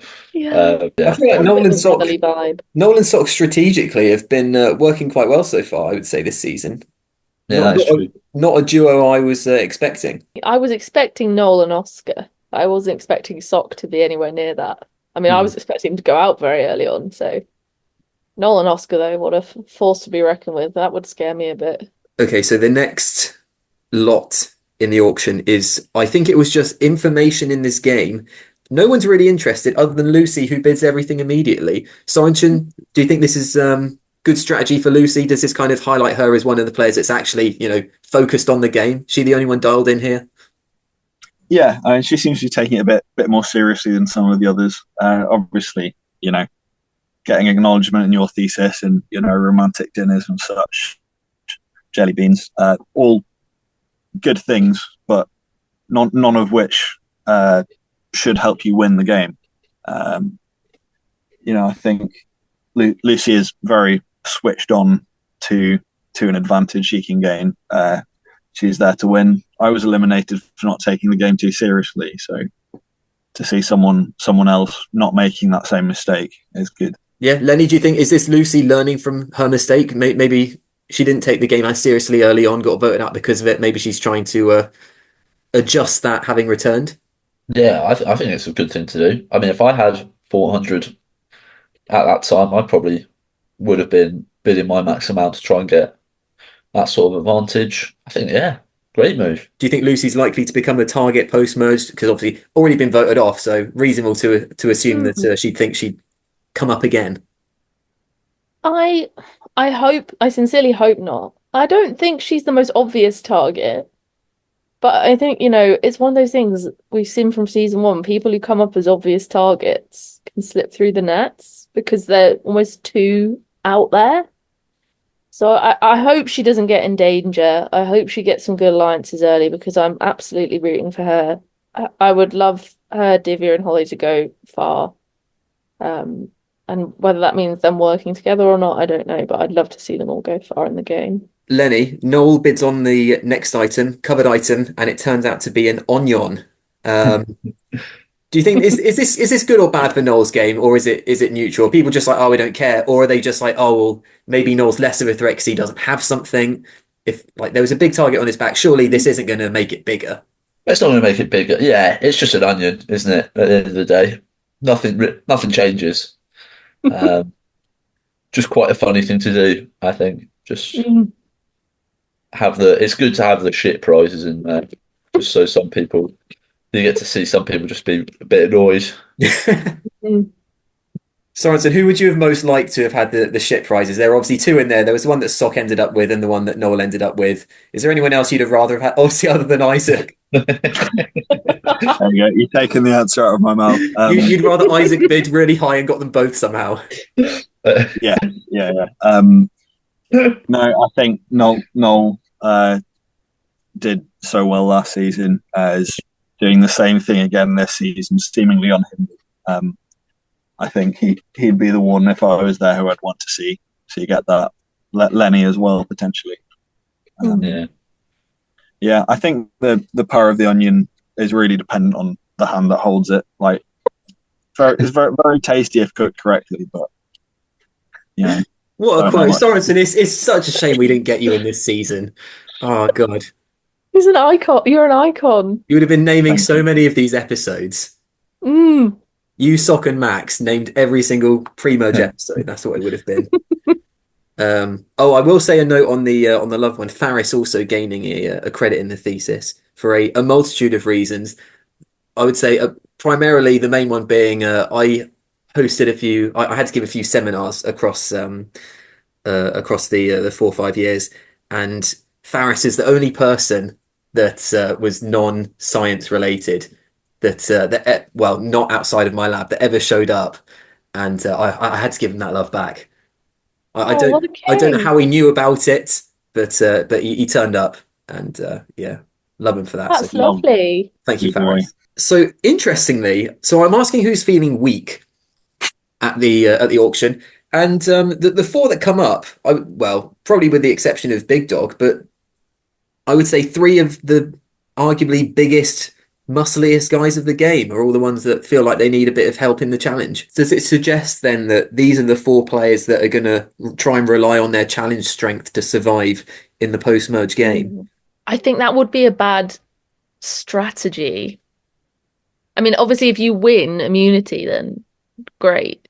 But if not, you're just painting yourself out to be a pretty good player that's going to be a threat to other players. I think in a way, middle of the pack is the way to go a lot of the time. You know, you're not singling yourself out either side. I mean, obviously not, you don't want to be too quiet, but I think coming sort of somewhere in the middle, I think then you can eliminate that aspect of people aren't going to pick you for being bad or being good. It's going to be something else, and that you can work on and try and prevent. I don't know, Lenny, do you think that? Yeah. I mean, yeah. Sorry, completely out of my He head zones there. out whenever I speak. That's Yeah, what's no. going on. I've actually just got you on mute in this. But no, I think if you're like I feel like Strath is so good at challenges, but that scares people, and I think we had it with someone in season 1 as well. I can't remember who. Maybe Ollie. No, maybe No, TG Ollie was Rebel. good in the challenges in season 1. Ollie Yeah, was very good. Yeah. and it does put a target on your back. Makes people bring you up, and it makes them feel like, oh, it's we've got this opportunity to vote out this person. They're going to keep winning immunity if we don't. It makes you a real target. Sorensen. I don't know if that was similar to what Lizzy was talking about. Got no idea. You wouldn't know because you weren't listening. No. It's in the right ballpark. It's about the right item. Yeah. Sorensen, I feel slightly bad sending you another Isaac question, but Isaac now obviously has.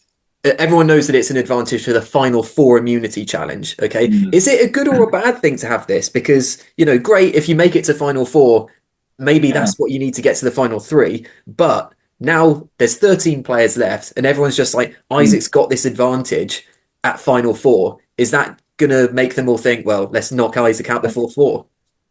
Yeah, I think so. You've got to get through 9 players before he gets to the final 4. And I think there'll be a lot of players in that group who think I can go all the way and win. Obviously, only one can. But I think if you're a player who's thinking I can win, I can go and play, then you're going to think, well, if Isaac gets there, he may win by default. So I think anyone who thinks they have a chance will want Isaac out.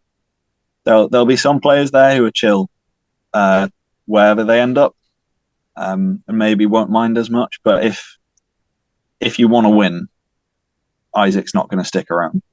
We get to the 2, I would say, are arguably the 2 biggest prizes here. So earlier on, we had an intimate candlelit dinner that was bid on and was won by Holly. What do we think of Holly's selection here, picking Big Dog? Lenny, what do you think about this? As a player in the game who hadn't interacted with Holly yet, what did you read into anything here with Holly choosing Big Dog? Good decision, bad decision? Good for us. Well, we chatted and we were like, well, we want to work with Holly. The 4 of us, Ruba left. We reckon we can get Holly over to our side. And Holly picking Big Dog. It's great news for us. I think it's a good move as well to talk to someone from the other tribe and just try and really strengthen your position in the game, and sort of gives you choices to go either way. So I think Holly definitely made the right move. And who wouldn't want to have a candlelit dinner with Big Dog at the end of the day? Choosing Big Dog, probably a smart move from the Ruba tribe, is, as we've discussed in the past, probably in the best position on the Ruba tribe going into the merge anyway. Yeah, picking someone that just won redemption isn't particularly helpful. They're not going to be able to bring you much information. And I mean, Holly, a player that was sort of appeared to be on the outs of the blue tribe. Like she was the only player that didn't vote off Zhao. She didn't vote off Strath. She also didn't vote off Max, but she did know he was going. And I mean, based on the discussion that we saw, she did appear to be quite keen to join you guys. Yeah. Lizzy, what do you think of this Ruba plus Holly alliance going into the post-merge? Do we think this is likely to hold? I think it will hold from the Holly Divya Big Dog side. I think Lenny's going to defect.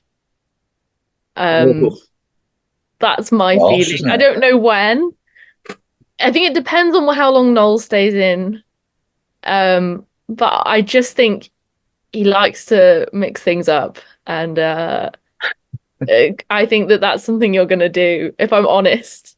And I can see Isaac. I was thinking, I think I wrote something down about this, about Isaac and Will kind of breaking off. Because I think Isaac felt a bit guilty about Will leaving. I know you all did, but to me it seemed like they were the closest in your group in terms of the big four that didn't exist. I feel like it was more Will was closer with Isaac than you and Big Dog. I can see that breaking off too, but I think Big Dog will stick with the girls. That's my prediction. Well, you heard it here first.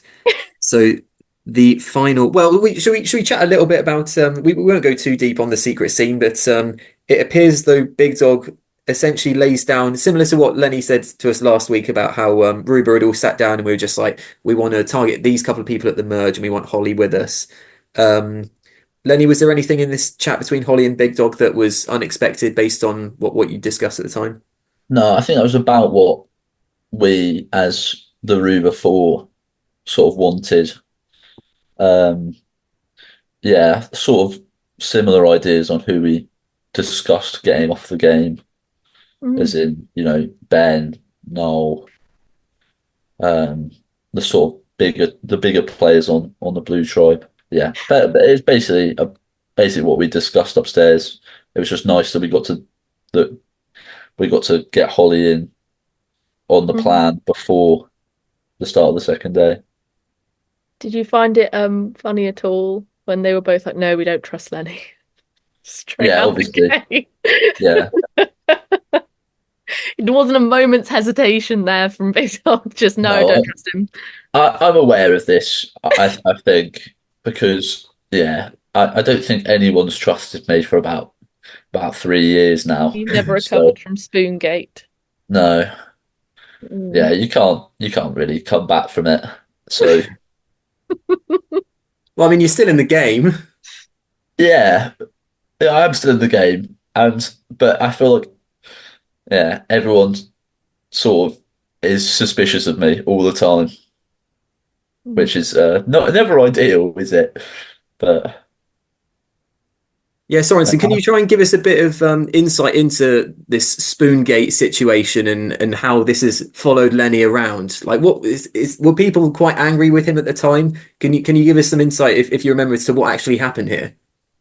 Well, the idea was that you needed to collect pictures of people with spoons as that was the challenge, unrelated to Survivor.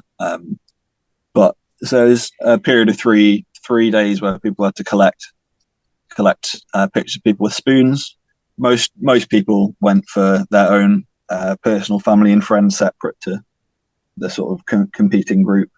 But then the thing that would win you the game was getting a large amount of pictures of other people's family and friends. Since most of these interactions happened online, there's no standard for the exchange. So it's very easy for certain individuals to gain pictures from other people and not send anything in return. Lenny was at the forefront of this, along with you, Mike, although we know after all, you are an upstanding member of society. But yeah, I think a lot of friendships were permanently damaged over those 3 days. I think I've got a picture of every member of your family, Sorensen, and your cat. It wouldn't surprise me. I think I traded a lot of photos to someone for Sorensen's cat at one point. I forgot how well I came out of that Spoongate, actually. I think if I was to ever play Survivor, everyone would trust me so much based on what happened there. Actually, no, because when we did the clock one, I was a bit more snaky. What was the most recent one, Lenny? Oh, it was the ball one. I wasn't too bad in that. I remember the clock one because I was at Dad's and Lenny sent me a text saying, "Can you get a picture with a clock?" No explanation of why. Yeah. And I just did it straight away, like within 5 minutes. And yeah, the family picture is very valuable. Very valuable. An awful photo of me. I hope that's gone nowhere. I look terrible. I traded it to a lot of people. Oh, fantastic. Yeah. Everyone will have that photo. Yeah. Wonderful. I played that year with just the intention of getting people's family members. I really wasn't in it to win it. I just wanted as many like just random Teresa's grandmother was a real highlight. With like the old like grandma, the really old clock. It's incredible. That was my highlight. I think I really wanted Faris's sisters. I think that was what I was going for. No, Yeah. gosh.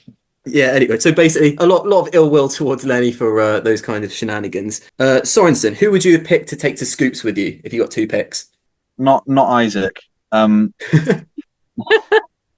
think Oscar's played it very well. And I've been saying all along, Lenny and Noel are two very powerful players, proved themselves in the previous year. I think splitting the tribes as well, potentially a very, very tactical move. Yeah, I mean, I think it's a great opportunity to make two really good allies, who, you know, regardless of what happens next, at least will think of you slightly positively. So I think that's actually a lot more powerful than it might first appear. Yeah, Lizzie, do you think this might protect Oscar? He's chosen arguably the two players in season one that held the most strategic power. Is this going to protect Oscar throughout the early post-merge? I think it was a good decision. In my mind, Noel and Lenny were always going to get together at some point. I just felt like it's an inevitability. And I think Oscar can see that. And I think he's getting in there early with it. And I personally think that's a great idea from him. He's a very clever man. That's what I've gained from watching him. Just, he's very smart.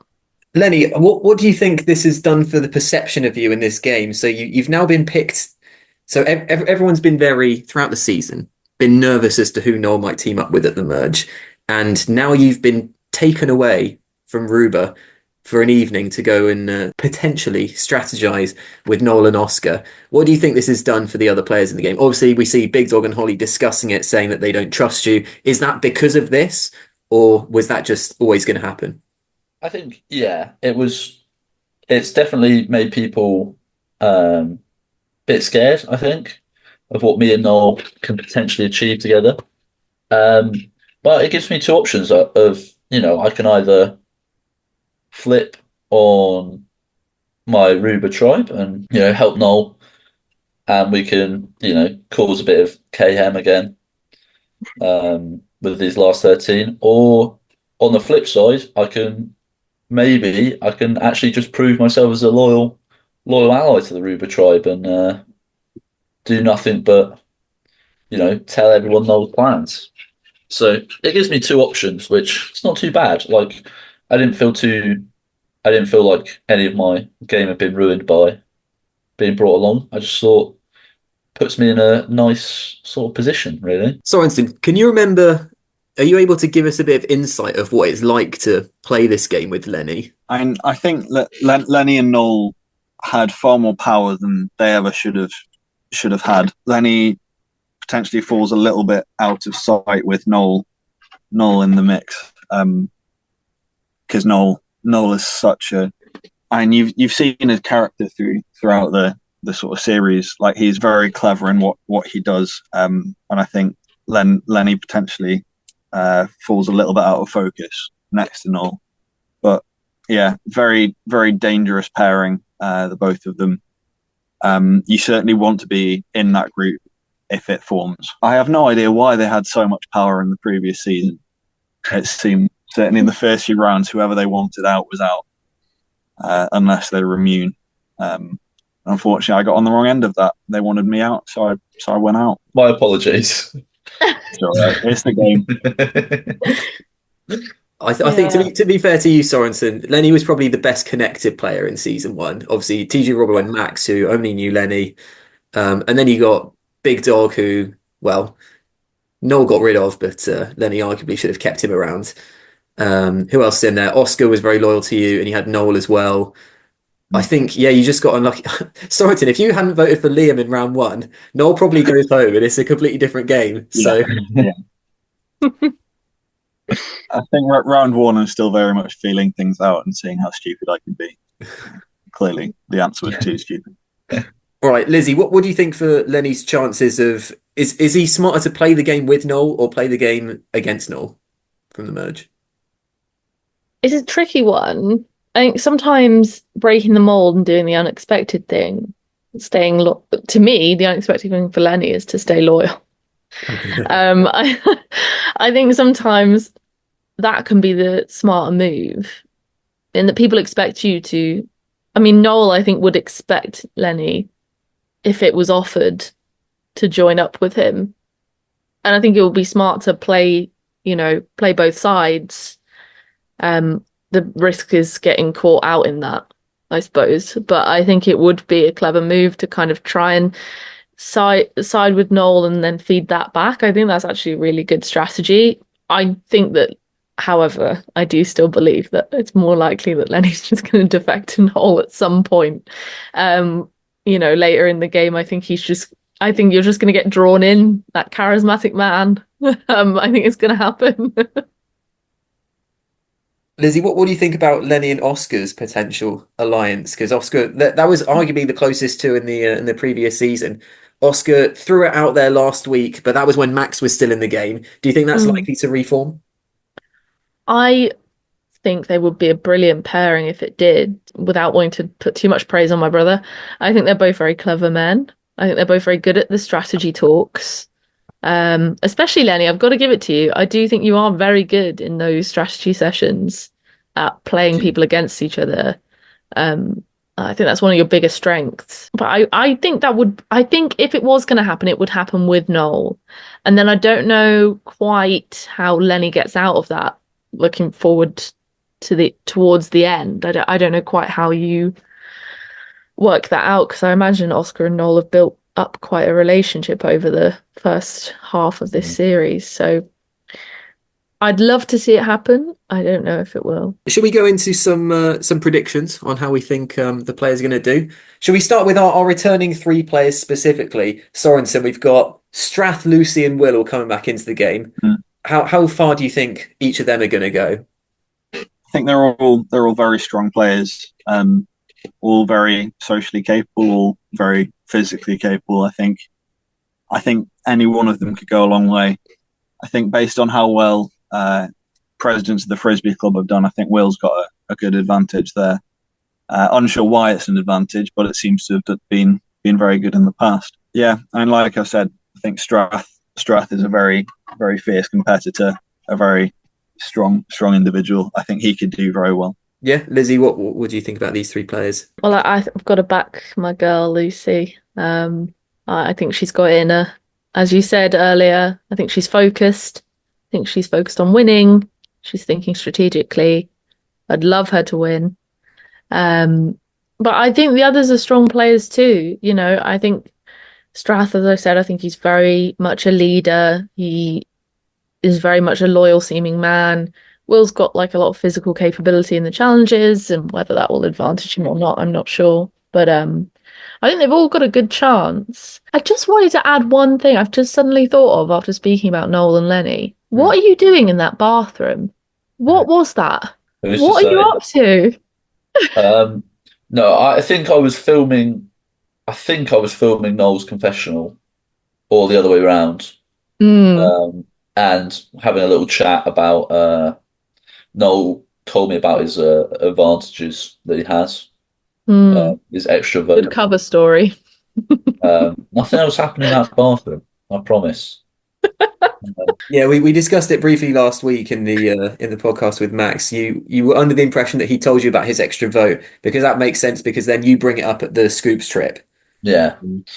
So I think that's what happened. Yeah, just a bit of extra discussion, cross-tribe discussion. Bros. It's good to have. Chill in the bathroom together. Okay, next prediction for our guests here. Where do you think the overall direction of the game is going to go? Do we think it's going to be like a post-merge red tribe versus blue tribe kind of dynamic? Do you think certain players are going to flip to each side? And then which players do you think are going to be left towards the end? Sorensen, what's your shot in the dark there? I think the rejoining of Lenny and Noel is inevitable. I think you could have predicted that from the very beginning, that nothing could separate these two men.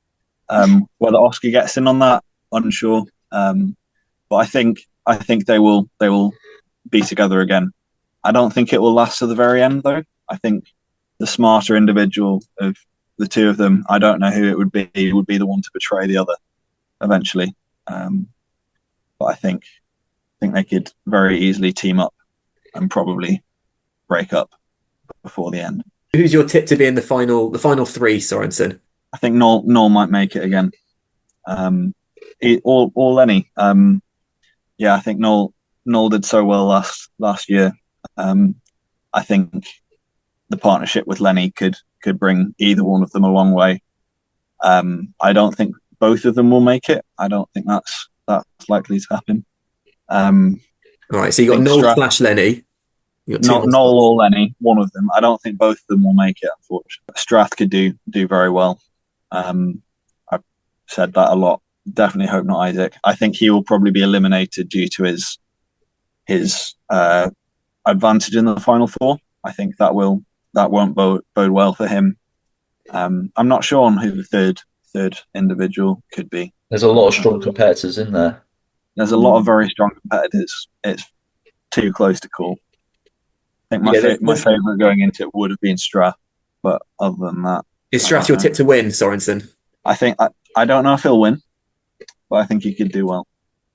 All right, Lizzy, what do you reckon with all of this? I don't think we'll see red versus blue.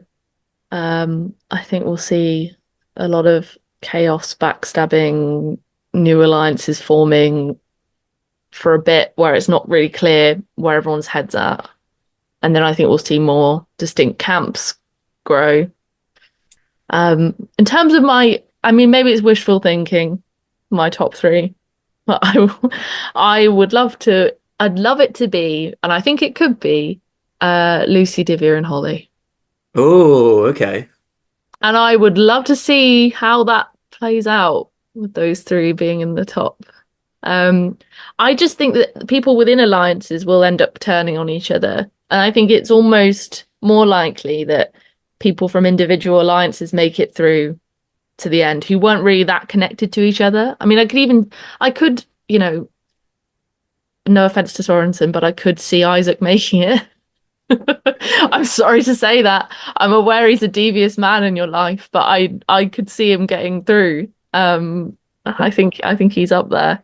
I don't think the big players will make it. I think people will wisen up to it. I think Lenny and Noel will go. I think once one of them's gone, the other one's gone. That's my feeling.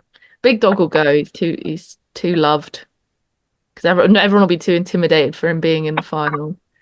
I can see the girls doing it, and I hope that happens. Who's your tip to win, Lizzy? Oh, this is so hard because I don't want to pick between them. I think for the story, the comeback, getting back in redemption, after all the scrutiny she's had a lot. She's been thrown under the bus. People have wanted her out. Now she's come back. It's got to be Lucy, the comeback kid, as I would like to refer to her. I feel like if Lucy does make it to the end, she's going to have to get past Will again. How do you reckon she's going to be able to do that? Is Will just going to be an easy target, good in challenges, strong competitor? She could potentially get Will on side early on in some way and stab him in the back as a sort of haha for, because I think at one point earlier on, they sort of started forming a bit of an alliance, and then Will just kind of threw that away and was like, no, get rid of her. And I would love her to do the same thing back to him for a bit of poetic justice. I think it would just add to her story arc, which I'm personally very much behind. Yeah. How do you think Sock plays into Lucy's game then? Is he a strong ally and then just gets knocked out, or does he completely blow up his own game like we've all been expecting? I think that I agree, and I don't know Socks. I mean, this is a nasty thing to say, but I do have a feeling I agree with you about him being his own worst enemy in this, and I think he might just crumble and make a bit of a disaster for himself, knowingly or unknowingly. I do love him though. I'd love to see him go far because I just think he's brilliant on screen and I think he's very funny. But we'll see. Okay, final prediction question then for you two. At the first time that there is a vote at the merge, who is getting knocked out? Sorensen. I think it could be one of the people who's just come back in, and it happened to me think it could easily happen again. I think it could be Will. I think people might see him as a bit big enough of a threat.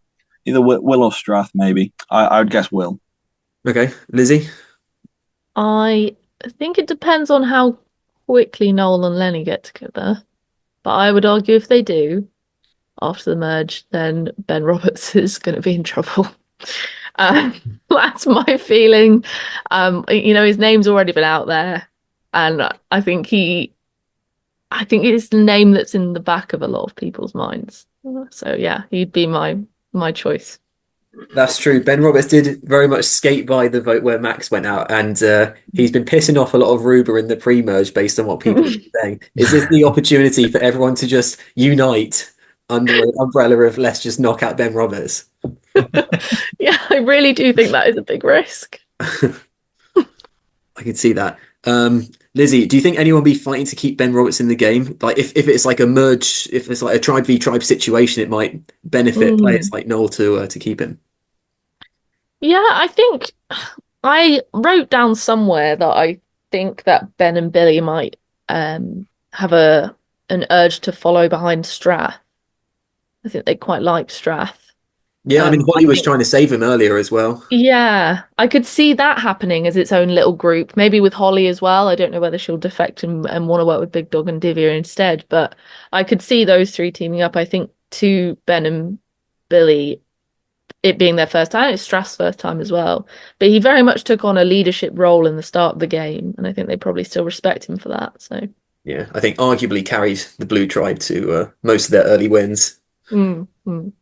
Okay, right. Let's get into fan corner for this week. So, to our guests, fan corner is it's really a compilation of all of the words on the street, what the vibe is from all the fans, the messages that I receive, all that kind of feedback that we see over the course of the week. So I compile it here, and then we just talk through it. I feel like we've gone through these episodes fairly comprehensively, but let's see if the fans have any other points that we haven't raised. All right, let's see what we've got. Okay. I wanted Ben Roberts out. Me too, sock me too. Yeah, bit of sentiment. I think maybe people just really wanted Max to stay. I think that was the issue. Yeah. Hurts just as much to see Will go the second time. Let's fucking go, Lucy. Come on, I want you back. A lot of other people out there supporting Lucy here. Strath not fucking about here. Okay, I like it. Just immediately shit talking. Lenny Will stuck on the list. That must have been when you were saying where's Will Jeffrey, Lenny? Oh, he said, is he dead in our house somewhere? Well, speaking of stuck on the list, I think Faris is still there, to be honest. That poor guy never finished. Never made it to the slide puzzle. So who knows what could have happened if Faris was able to find that. Oh, okay. One thing that we didn't comment on, and I didn't notice.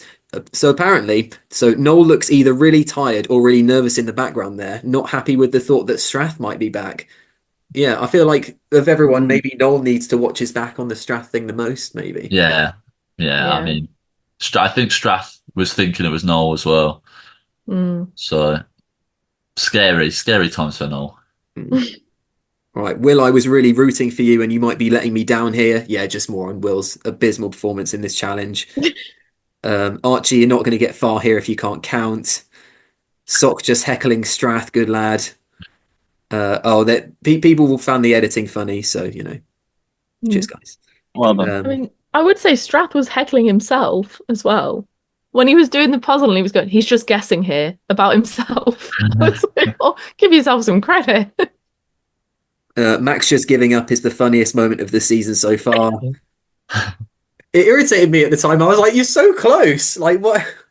Didn't he say, I'm bored of counting balloons? Yeah. I think he said, I don't want to come back in if it means I have to count balloons. Okay, Sock popping in to see Will just to let him know he's doing terribly. What a dick. Yeah, very funny from Sock there. Isaac just chilling, no thoughts, no vibes. Sorry, no thoughts, just vibes. Classic. Yeah, Isaac, I don't know why they were... How desperately keen on Frisbee are you if, like, in the one bit of downtime you have to start throwing it around the garden? Ugh. That was brilliant. Bit of shade on Faris here. Faris, this is embarrassing. Sorry, mate. How can you have anything to say against Faris? Yeah, he's Such a such a lovely sweet boy. man. I do love Faris. Faris was my winner pick, so I was very upset when he didn't make it back in. I really had a lot riding on that, but yeah, unfortunately, yeah, my winner pick is officially out of the game.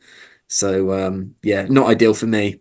A lot of people putting their thumb over the camera, and there was a lot more that I think I cut out with the same thing.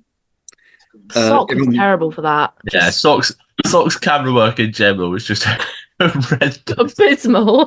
His phone quality with just like people just emanating like light off of their shoulders. It was just everything about it, just fantastic. everyone excited. Lucy came back in. The anticipation was high when there were so many players working on the slide puzzle. Dream Combo is back in. Fuck yes. Yes, will you, beauty. Okay. Oh, we did get. I feel like we were robbed this season with so few episodes of Archie. So we did get a couple of confessionals in. I don't know if you noticed the first one. He just started coughing, and I just had to cut away.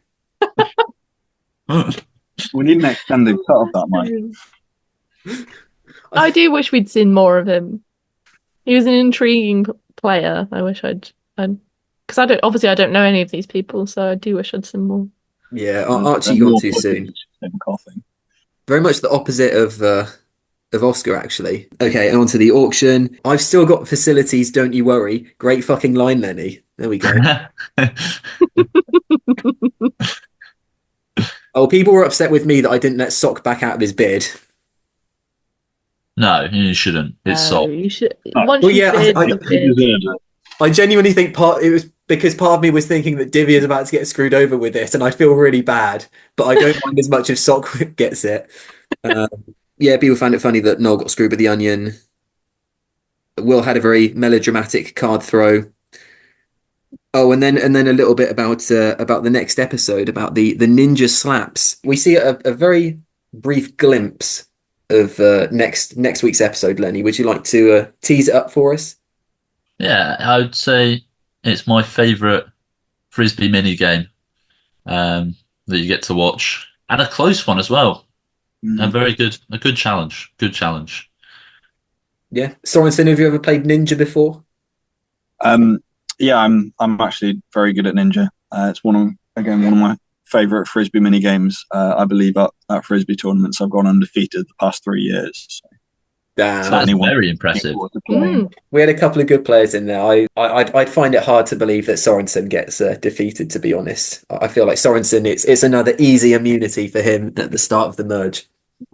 Yes, unfortunate that I wasn't there. Well, yeah. Well, do we have any final thoughts from Sam or from Sorensen or Lizzy? Lizzy, obviously, you've seen the first 8 episodes as well. Is there anything that you've observed as you've been watching that you just want to shout out? I love it. I love it. I comment on the videos. I'm probably like the only person who is. Sorry. I would like to say the highlight of the entire season for me, I think, so far was I think it was Viva la Revolution, when Sok just like turns to the camera and goes, and then turns back. And I just think that was wonderful. He's like jimming the camera, and I just thought he really played that well. It really got me. I also think he does it in a moment where he thinks he's being sneaky, but he's actually just like given up all of his power in the vote. Yeah, it's just he's not played the actual game well, but he acts up to the camera so well that you can forgive him. The only thing I'd say though is Holly. I think she asked some great questions with Big Dog, and I think she really used that meeting to her full advantage. I'd like to praise her for that. All right, shout out to Holly there. Shout out to Holly and to all the women, as per. Final thoughts from anyone on the episode or anything? No, All good. Just thanks to you, Mike. Yeah, well, thank you very much. You do a great job. I'd like to once again thank our guests Sorensen and Lizzy very much for an excellent analysis of the latest episode, and yeah, hopefully all of your dreams come true post merge. Fingers crossed. Thanks for having us. All right, thank cheers you for everyone. having me. Cheers, Bye. everyone. Bye.